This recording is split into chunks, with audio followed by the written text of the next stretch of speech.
President Donald Trump arongoye Leta Zunze Ubumwe za Amerika bisa nuko amasezerano y'amahoro ya Washington yahuje igihugu cy'u Rwanda ndetse na Kongo ayaciye mu murongo. Ni nyuma yaho yagirije ubwicanyi bw'indengakamere President w'igihugu cy'u Rwanda. Ndazi yuko ino nkuru abantu benshi mutarabasha kuyimenya, ndetse turaje tunababwire ingene vyifashe ndetse n'ivyo President ndetse n'icegera ciwe ba Leta Zunze Ubumwe za Amerika bashoboye kuvuga ku bijanye n'ingene zino yisho z'igihugu cy'u Rwanda zirirotera muri Uvira, ariko ziteko zirirotira mu buryo nk'ubwo babategetse bariko barirotira bijana mu misozi, abandi bambara iteni donc bambara civile kugira ngo ntibashobore kuba bogaragara nk'abasirikare ngaha muri bibanza bafashe mu gisagara ca Uvira mu gihe hari hatanzwe amasezerano y'amahoro. Ni byinshi byagiye biravugwa, aho mbere benshi bavuga yuko President Paul Kagame aravye nabi Leta Zunze Ubumwe za Amerika zishobora kumufyeta canke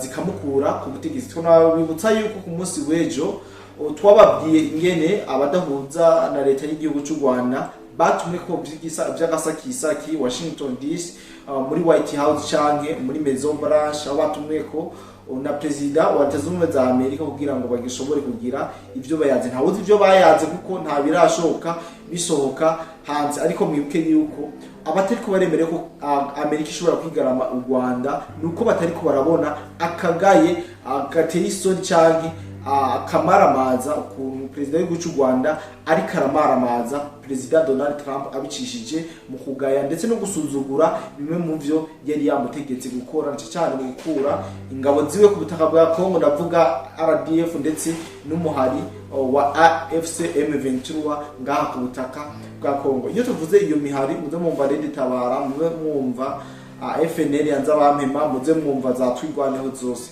Ariko mbere yuko twinjira mu kiganiro cyacu nyezina,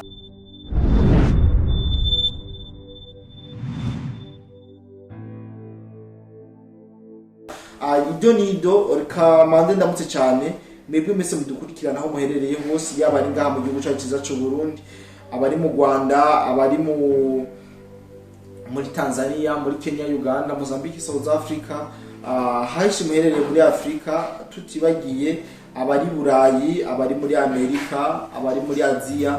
Mwiriwe cyangwa mwaramutse bivanye n'amasaha muriko muradukurikiranira ko jewe mugiye kubana makino kiganiro gito cyane niko Dide Black, nkuko twama tubana mu bice mu biganiro bigiye bitandukanye cyane mu makuru ndetse no mu makuru ndetse no mu biganiro tugenda tubaha kwa rubuga rwacu n'urubuga rwanyu BFO ndetse na BFO Prince. Ndibaza abenshi muriko murabona ibiriko birandikwa ku mbuga ngurukanabumenyi, aho mbere na President Donald Trump yagize icyo abivuga. Amakuru dufise nuko kenshi mugabo murabe akenshi amakuru dukunda kubaha mukunda kwibaza yuko ngo namakuru y'ububeshi ngo icemeze ngo nuko ngo Kagame ngo tuzi ko akorana na Amerika, ariko nobabwira ko amazi atakiri yandi wanashaka ko nkuru mukunda kutubwira kenshi kari ububeshi.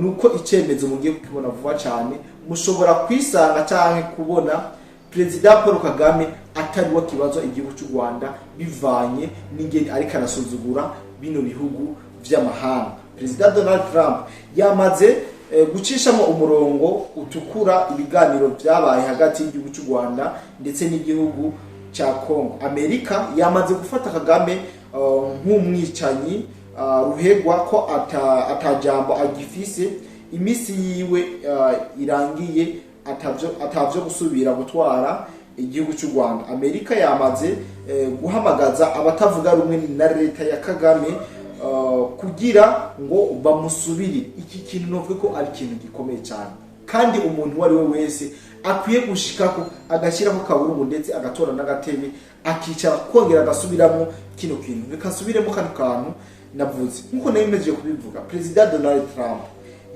bisa nuko yamaze gucishamo amasezerano y'amahoro yabaye hagati y'igihugu cy'u Rwanda ndetse na leta iharanira intwaro rusangi ya Kongo. Ndetse Amerika yo yamaze gufata President Paul Kagame nk'umwicanyi ruhagwa, aho yagirizwa amamiliyoni y'abakongomani amaze guca imitwe, amaze kwica. Ndetse baravuga yuko atajambo agifise ashobora kuyagira Amerika, ahubwo imisi ye iriko irabarirwa kuntu twonababwira yuko bongeye baravuga ati Amerika yamaze kuba ihamagaza donc ibi twayibahaye. Iyi nkuru murabizi yuko twayibahaye nko mu buryo bw'ubutasi, buryo buri intelligence, kubera ko yari inkuru itari bwasakara cyane. Mugabo kuri no munsi ibinyamakuru mpuzamakungu biriko biravyanzura, biriko biravuga yuko Amerika yamaze kuba ihamagaza abatavuga rumwe na leta y'igihugu cy'u Rwanda kugira ngo bashobore gusubirira uno President Paul Kagame. Ahantu cyenda basubiza inyuma gatoya, abenshi mwabonye ikiganiro President Paul Kagame yakoze, aho yavuga yuko ngo basinye ngo amasezerano ngo Washington y'amahoro, mugabo bayasinya ari babiri, ngo mugabo byagiye kurangira ngo President Paul Kagame ngo arume ngo ariko barageka ngo kwivyaha byose ngo ariko baragiremeka ngo umuzigo wose, kandi nivyo ntibashobora kuremeka umuzigo kuwiciwe kandi uwishe ahari. Ibi ndazi yuko mushobora kuba mu bitahura cyane kundusha. Ibi rero novuga yuko ari bigiye gutamukangatana ndetse no guhungabanya igihugu cy'u Rwanda. President Paul Kagame mu majambo yashikirije abashaka ino jambo ndashobora kuri basangiza atakibazo na kimwe, yari amajambo yuzuyemo ubwoba, yuzuyemo ibimaramare, biboneka neza yuko muri we hari ikintu kitagenda neza. Abantu badukurikirana ndazi yuko muri abantu muba muzi ibintu byinshi, mukurikiranira hafi bijanye n'ibiko birabera ngaha mu karere. Rero Amerika mumaze kubona itanguye kuba ihamagaza bamwe mu butavuga rumwe na leta y'u Rwanda, birashoboka yuko baba bagira bamwake ubutegetsi nkuko aribo babumuhaye, kandi birashoboka kuko amaze kubasuzugura icuro nyinshi, amaze kuba yereka Amerika yuko u Rwanda udonke rusumba Amerika. Kandi koko nivyo tumaze kubona byinshi mu byo Amerika yabategetse bariko bagenda babisuzugura, bariko baragenda babica amazi. Ibi rero bikagenda gushavuza aba ba republike bo muri aba ba republike basanzwe barongoye leta zunze ubumwe za Amerika. Ndavuga Donald Trump ndetse n'abamungarije, ndavuga ba G20 mwumvise mwarumvise ibyo yashoboye kuvuga ku bijanye n'ino migwano, ndetse nawe aho yavuze mu buryo bweruye aravuga yuko President Paul Kagame imitwe yose y'abakongomani imaze gupfa, imaze gucibwa, iri ku gahanga kiwe. Ndetse novuga yuko bivanye n'ingene uyu President Paul Kagame bariko baramushira ko pressure, bariko baramugerageza, bariko baragerageza kumubwiza ukuri amwe mu mabanga yose yiwe yahishije. Mushobora gusanga yishwe n'umutima mu gihe atokwiyahura. Ibi ni ibintu ni kimwe canke bibiri. Uno mu President ashobora kwicwa n'umutima, depression, akicwa na arekaridi yake, kubera ko ibintu byose azi yuko byaramabanga biriko birashirwanya. Nje ndanabibutsa mu kiganiro nabahaye kare naberetse uburyo intelligence cyangwa ikigo cy'ubutasi, ikigo kijejwe iperereza mu gihugu cya Amerika cyashize ahagaragara ama apel cyangwa incuro uyu President Paul Kagame yashoboye kuvugana n'abarongoye deditabanga, avuga ba Konenanga, ba Makenga, ba Bertrand Bisimwa, ba Wiringoma n'abandi benshi bagirikanye ama apere agera ku majanani. Niyo President Paul Kagame yashoboye kuba avugana n'aba basanzwe barongoye umuhari w'inyeshamba za AFC M23.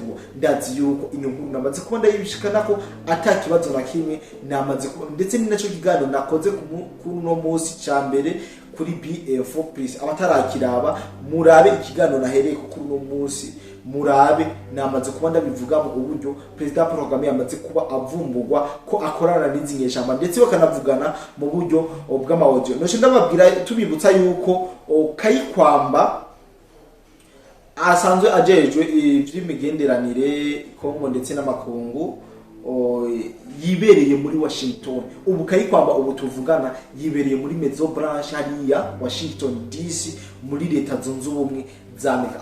Abantu benshi uyu mumama bagiye bamukunda cyane bivanye n'ingene uyita ko deja ubu afise imbanyi, kandi abanyarwanda benshi bagenda bavuga yuko iyo mbanyi cyangwa iyo nda atwitse yayitewe na Felix Antoine Tshisekedi Chilombo, ariko nivyo vy'iwabo gusebya abakuru b'ibihugu, gusebya abobahwa, natwe badusebereje nyine icyubahiro. Ibi turabizi, bagiye bamuvuga ko byinshi, ndetse na première dame bagiye bamusebya, ariko byose mu gihe bitari byanyabyo nta muvu biheza bikagira. Uyu Kwamba yagiye yitanga cyane mu buryo ubucango bundi, mu gihe yari afise inda imbanyi itwitse kandi ikuze cyane, kugizana n'indi saha aracitanga kubera ko ababazwa n'amaraso y'abakongomani, ariko araseseka ngaha ku butaka bwa Kongo. Ibi turavyemeranya. Ubu rero tuvugana Kwamba yijyamiye neza na neza muri Maison Blanche, hariya muri White House niyo yibereye kwa Donald Trump. Ibiba byose biba ariyo arikaribira kumbure,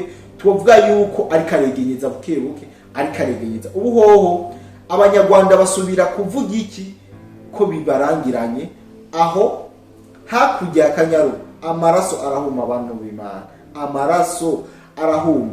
Dushobora kuba tubivuga nk'inkinamico, mugabo après iki mukavuga ati Kodi waravugishijwe, Kodi waravugishijwe. Ariko ibi ndiko ndavuga sivyo ndiko ndakura muri je wenyene, ndiko ndakoresha proof zerekana ivyo ndiko ndavuga, ndetse mfite n'amasokse nabikuyeko, cyane ku binyamakuru mpuzamahanga nivyo biriko biravuga zino nkuru. Nta na rimwe tuzogera tubazanira inkuru y'ibihuha, twarabirahiye ko bitazigera biba mu buzima bwacu. Tuzokoma tubazanira inkuru z'ukuri, kandi namwe mugize amatohoza muzokoma mutuzanira proof mvuga ati ivyo mwatubwiye kabisa niko kuri. Rero twabwira yuko bisa nuko leta ya Kagame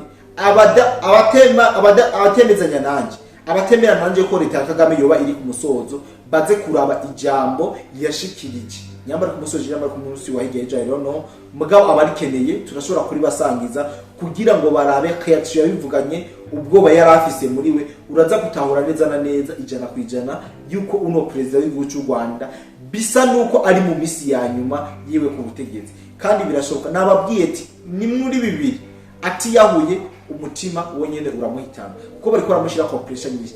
Amabanga yose yari yibaza yuko bikiri banga, byose bino bihugu by'amahanga biriko biragerageza kumusesa. Donc bisa nuko byamaze kudahwa uno mu president w'igihugu cy'u Rwanda bivanye n'ivyo ari karakora. C'est vrai yoba yarabakoreye imyaka myinshi, mugabo hari uburorero bw'aba president benshi bakoreye leta z'ubumwe za Amerika ndetse n'ibihugu by'amahanga, mugabo bazanye amanyanga bamubye kwibona yuko barenze, baca babakorera ko usanga babatse ubwo budahangagwa bwose bari bafise. Ndazi yuko abantu mutararo nka source y'iyi nkuru y'ibyavuzwe na President Donald Trump, murashobora kuza tukibasangiza mbere byanacenda bishira mu ndimi nyinshi, ku buryo umuntu wese haba mu Kiswahili, haba mu Gifaransa, mu Kirundi, umuntu wese ashobora guca abitahura mu buryo ubucango bundi. Kare mu gatondo nababwiye uburyo uno muhari w'inyeshamba AFC M23 wariko umera nk'uwirotira mu gisagara ca Uvira,